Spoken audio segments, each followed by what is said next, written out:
They say that some families live so far from civilization that they almost vanish from history itself. But what if I told you there was a clan so isolated, so hidden in the deep woods, that their bloodline folded in on itself, generation after generation, until what remained was something unrecognizable, something haunting? Their story was not written in books, nor whispered in classrooms, but it lived in the bones of those who dared wander too close. Out there, beyond the reach of roads, where the trees choke out the sun and silence feels heavier than stone, a family carved their lives away from the world. They did not marry outsiders. They did not leave. They turned inward. They became their own world. At first glance, it sounds like just another American myth, another tale told by hunters around dying campfires. But when you begin to dig into forgotten newspaper archives, into abandoned police reports, into the uneasy memories of the few who stumbled across them, you begin to see that this wasn't fiction.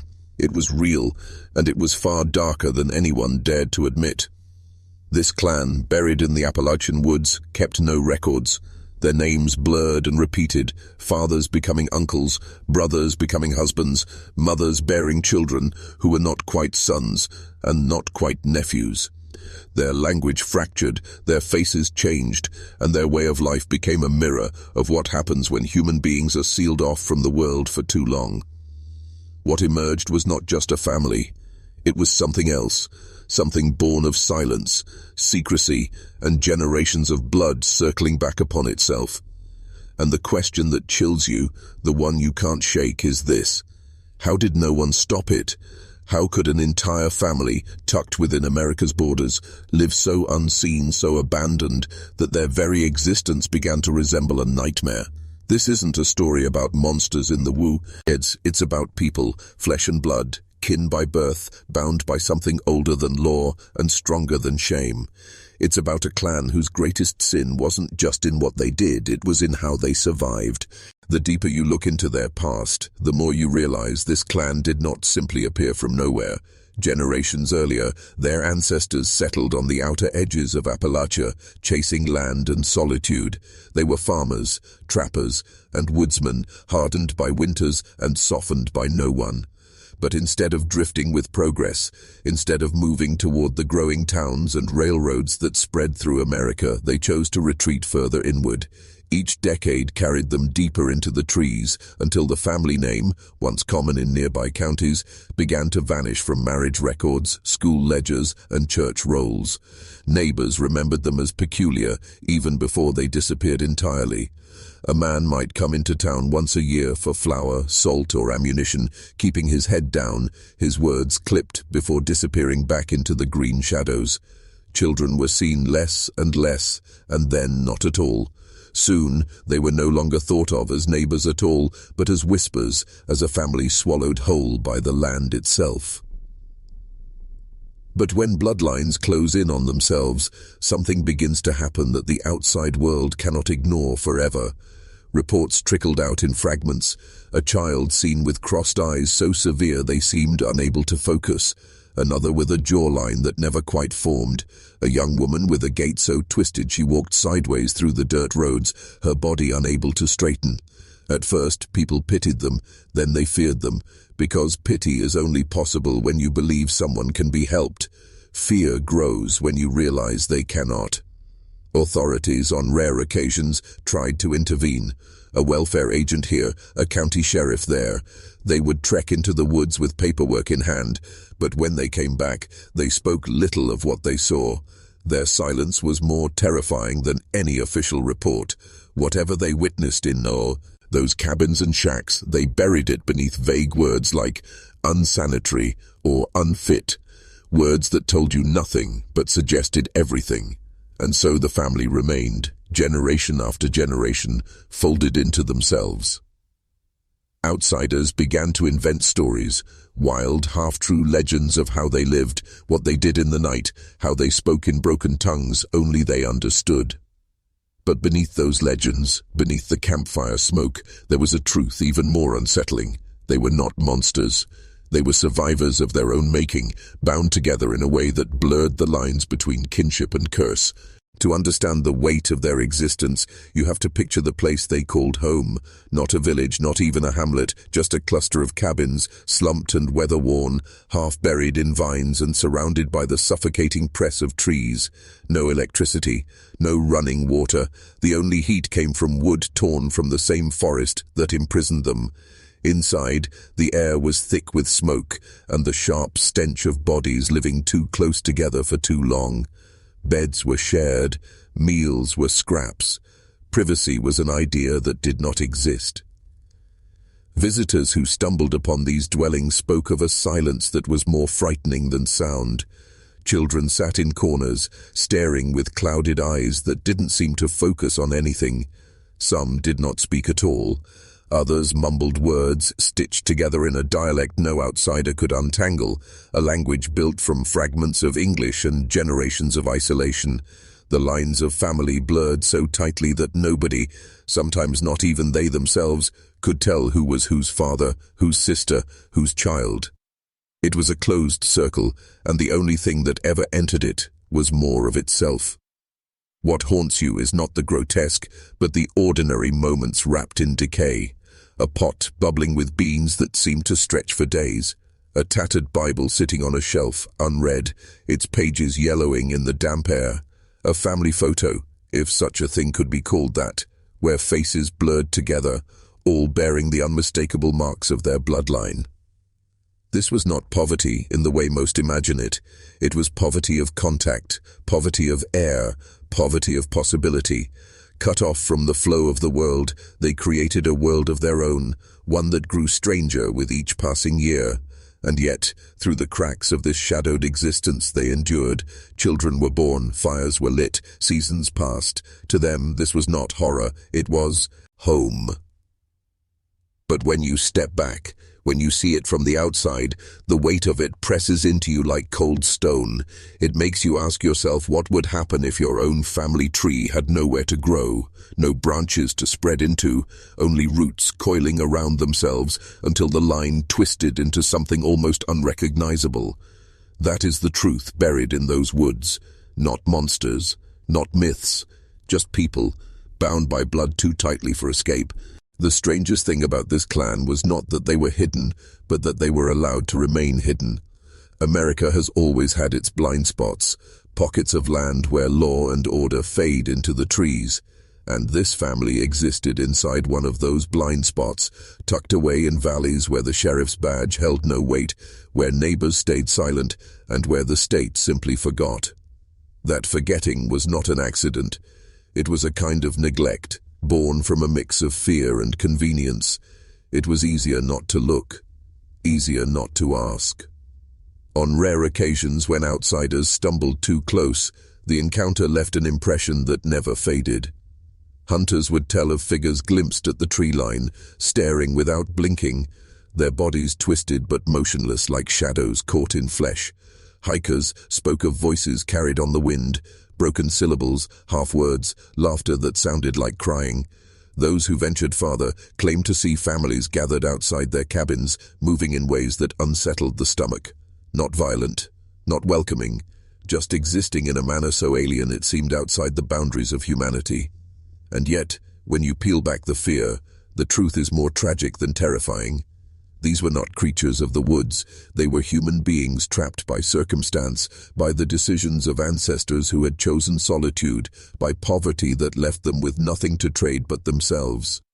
Generation after generation, they sank deeper into the soil of their own making, and while the outside world wrote stories, whispered rumors, or looked the other way, no hand ever truly reached in to pull them out. The legacy of this silence is damning. For every government report filed and forgotten, for every church door that stayed shut, for every neighbor who whispered but did not intervene, a choice was made. That choice was abandonment, and abandonment breeds. More than isolation, it breeds desperation. In those woods, family became survival, no matter how blurred, no matter how twisted. And that is where the line between myth and reality begins to shatter. Because once you understand that their lives were not a horror story of their choosing, but a trap they inherited, the question changes. The question is no longer, how could they live like that? The question becomes, why did no one ever stop it?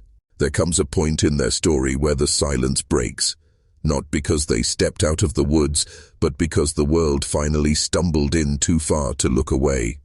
Reports began surfacing in the late 20th century, each one describing the same thing: a family so entangled that their identities blurred, their children marked by deformities that spoke of generations of closed blood.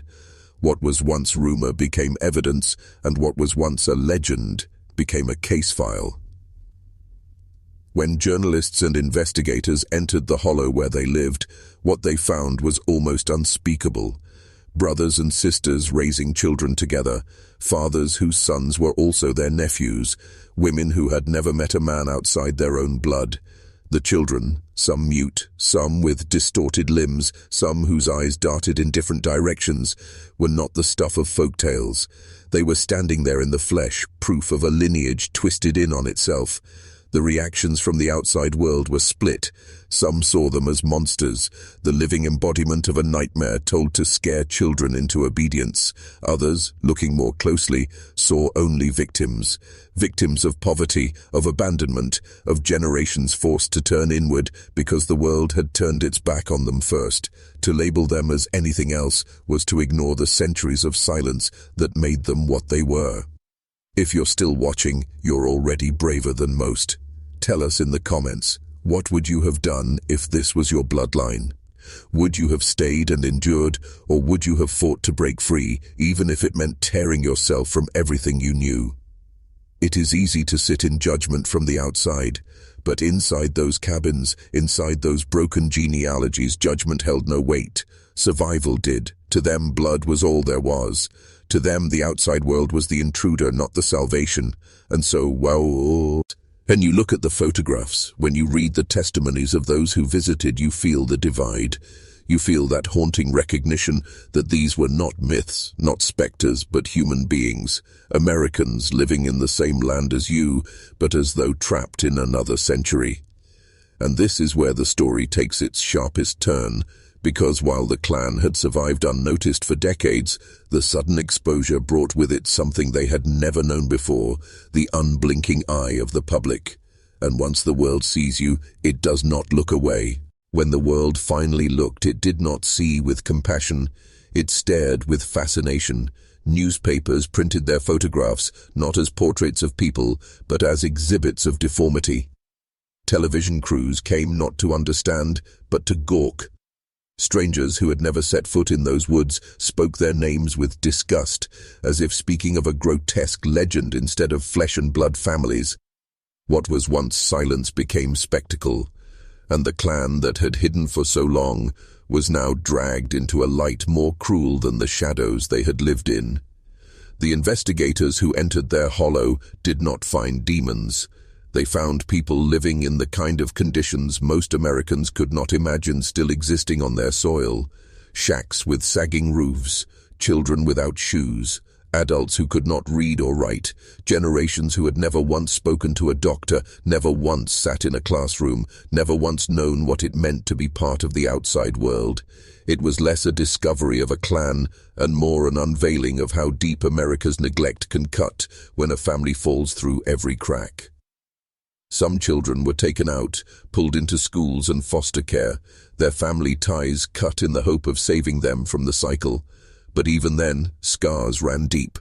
A lifetime of isolation leaves its mark, and those who left often found themselves torn between the world they were thrown into and the roots they could never escape.